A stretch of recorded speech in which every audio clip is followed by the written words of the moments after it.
High সবাইকে, আমি Ananya and again welcome back to my blog. তোমরা সবাই অনেকদিন ধরে দেখছো যে আমি ডেইলি ব্লগটা বন্ধ করে দিয়েছি, কারণ ডেইলি ব্লগে আমরা কি করি, সকালে ঘুম থেকে ওঠা থেকে রাতে ঘুমাতে যাওয়ার আগে পর্যন্ত যা করি ওগুলোই দেখাই। তো আমি যেহেতু বেশিরভাগ বাইরে বলতে গেলে সেই টিউশনেই যাই, আর এদিক ওদিকেও এখন আর সেরকম যাওয়া হয় না পড়াশোনার চাপে আর টিউশনের জন্য। একদিন টিউশন বাদ দিলেই অনেকটা পড়া মিস হয়ে যায়, আর পড়াতে অনেক পিছিয়ে পড়ি। ওই জন্য টিউশনের জন্য এখন আর কোথাও বাইরে যাই না। হঠাৎ বেতার এদিক ওদিক যাওয়া হলে তখন আমি ভাবলাম যে যখন এদিক সেদিক যাওয়া হয় না, তাই যদি এদিক ওদিক যাই তাহলেই ব্লগ বানাবো।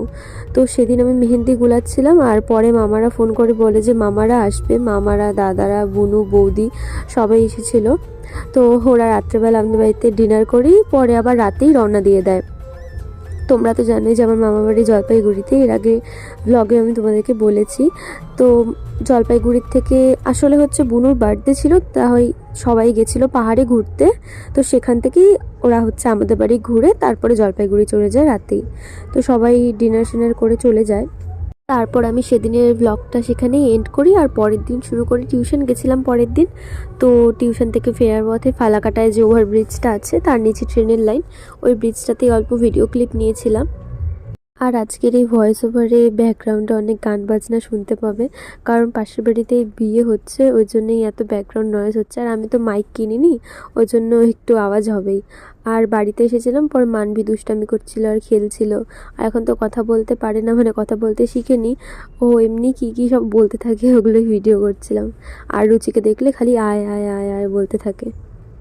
পরে রাত্রেবেলা আগের দিনের যে মেহেন্দিটা গুলিয়ে রেখেছিলাম ফ্রিজে, ওটাকে বের করেছিলাম। ওটাকে বের করে এখন হালকা জল মিক্স করে এটাকে পাতলা করব, তাই বের করে সব রেডি করে রাখছিলাম। পাইপিং ব্যাগ, তারপরে কোন শোন বানিয়ে তারপরে মেহেন্দিটাকে হালকা জল দিয়ে পাতলা করেছিলাম।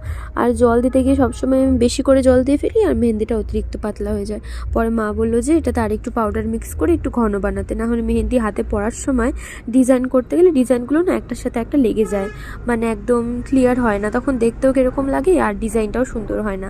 তাই পরে আমি মেহেন্দি পাউডার দিয়ে তারপরে ব্যাটারটাকে একটু টাইট করে নিই। আর আমার সাথে একটা জিনিস হয় সবসময়, যতই ভালো মেহেন্দি পড়তে পারি না কেন, নিজের হাতে পড়ার সময় এরকম একটা বাজে ডিজাইন হয়, কেমন লাগে তখন। তোমাদের সাথে এমন হয় কিনা জানাবে অবশ্যই। তারপর আমি আজকে আবার ফ্রন্ট সাইডেও মেহেন্দি পড়েছিলাম, এই ডিজাইনটা তো আমার মোটামুটি একটু ভালো লেগেছিল। তো আজকের ব্লগটা এখানেই এন্ড করছি, বাই বাই।